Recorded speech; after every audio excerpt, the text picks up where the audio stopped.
دوستی عزیز محمد، ما حالا هیچ فکت و سندی دقیق نداریم که پولهایی که از تاجیکستان خارج میشن در صورت حسابا شخصا به نام پرزیدنت تاجیکستان امامعلی رحمان ثبت میشن یا به صورت حساب شخصی وارد میشن. نه، این چنین فکت رو نداریم. اما پولهایی که از تاجیکستان خارج میشوند، چی از پولهای طلا، چی از پولهای برق، چی از پولهایی که از راهها جمع می شود و از آلومینی، اینا به صورت حسابای جمع می شوند که به نام خویش و تبار پرزیدنت در خارج ثبت شدن، از اون جمله در صورت حسابای آفشاری جزیره های ویرجین بریتانیا و اون مقداری که حالا معلوم است، شاید که در صورت حسابای آفشاری دیگر مثل آفشورهای پاناما یا کیپر یا جای دیگر هم باشد. اما اون چیزی که دادگاه لندن چند سال پیش آشکار کرده بود در وقت مرافعه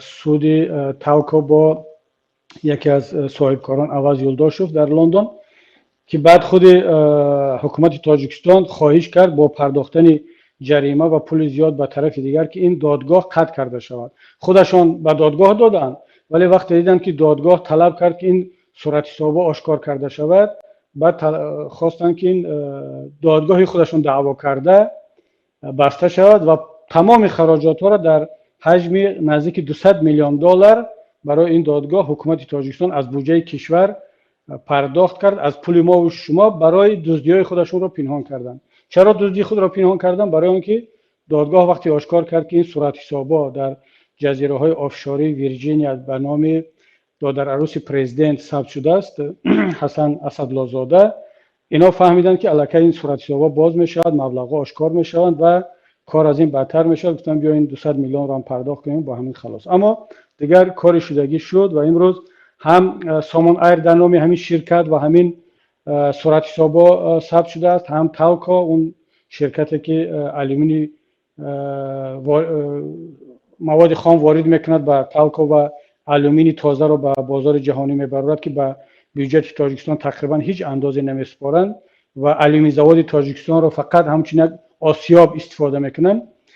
اینا همش از مال‌های یا که صورت حساب‌های شخصی خانواده پرزیدنت هست که در خارج ثبت شدند و تحت نظارت هیچ کس نیستند و اون معلوماتی که اخیراً به دست آمد، حالا ما باید منتظر شیم که با فکت بگیریم.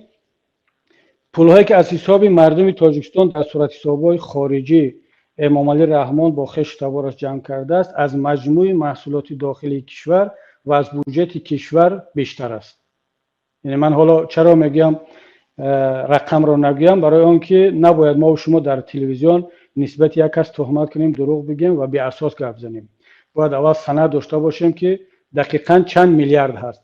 اما اون چیزی که به دست ما رسید رقمی هست که بیشتر از بودجه تاجیکستان است. شما تصور کنید که همون مقداری که تاجیکستان پول دارد از اون بیشتر رو پرزیدنت با خویش و تبارش دزدیدن و در صورت حسابا ماندن.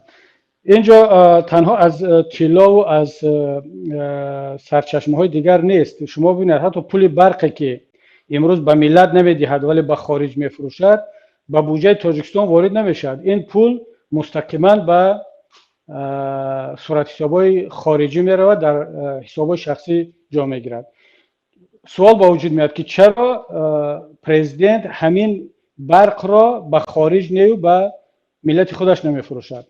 نرخ 1 کیلووات ساعت برق در تاجیکستان 2 سنت است، یعنی نزدیک 2 سنت است. برای مقایسه در قرقیزستان همسایه 1 سنت است. تاجیکستان همین برق ما را چی به داخل به اهالی و چی به خارج با نرخ برابر میفروشد. حتی در تابستان با ازبکستان برق را از اهالی خودمان ارزانتر میفروشد، اما در زمستان اهالی تاجیکستان و ازبکستان برق تاجیکستان رو با یک نرخ میخرند. سوال با وجود میاد که چرا به جای فروختن همین برق 2 سنتی به خارج به ملت خودت بفروش؟ چرا لیمیت میکنی؟ چرا برق رو قطع میکنی؟ مردم کو پرداخت میکنند. اگر پرداخت نکرد شما حتما برق مردم رو میبرید، قطع میکنید و این دروغ است که مردم قرضدار اساسی برق تاجیک اهالی هست. این یک دروغ بسیار شاخداری است که تهمت است از طرف حکومت به مردم. قرضدار اساسی برق تاجیک خودی حکومت است. حالا ما بعدا در یک صحبت دیگر خواهیم گفت که فقط برق تاجیک 2.5 میلیارد دلار برابر بودجه تاجیکستان قرضدار است. همین سال گذشته ضرری که برق تاجیک به بودجه تاجیکستان به رساند 700 میلیون دلار است. 3/1 بودجه را فقط برق تاجیک دزدید و ضرر رساند. حالا بعد میگیم که این دزدی چگونه صورت میگیرد و این پول ها به کجا میرود. سبب یک چیز است، اگر به اهالی بفروشد، اهالی پول را پرداخت میکنند از طریق بانک و این پول مردم وارد حساب کتاب بانکی تاجیکستان میشود. از این دزدیدن دیگر دشوار است.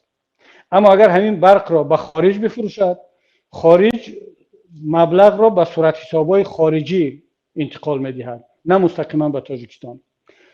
این مبلغی که از فروش برق به خارجی ها، چه به ازبکستان باشد، به افغانستان، به قرقیزستان یا هر کشور دیگر صورت میگیرد، از طریق صورت حساب‌های افشاری شخصی خود خانواده پرزیدنت صورت میگیرد و این مبلغ در صورت حساب‌ها باقی میماند، وارد تاجیکستان نمیشود. برای همین پرزیدنت منفعت‌دار است که برق را به خارجی ها بفروشد، نه به اهالی خودش. حالا که اگر برق از خارجیات دست کشیدن نخریدن مجبور باشد، اون وقت مجبور است که به اهالی هم این برق رو بدهد. تا وقتی که در خارج خریداری برق است و در ما دفیسیتی برق است، مطمئن باشد ملت تاجیک که ما همیشه مشکلی برق رو خواهیم داشت و این حکومت همیشه برق را به خارجی ها خواهد فروخت، اگرچه نرخ برابر است، اما چون پول در خارج باقی میماند و وارد تاجیکستان نمیشود، اونها به خارجی ها میفروشند. بنابراین همین دوستی عزیزمان، محمد حالا منتظر باشد تا وقتی که صورت حساب‌های شخصی خود رحمان آشکار شد، بعد ما اون وقت در این باره صحبت خواهیم کرد.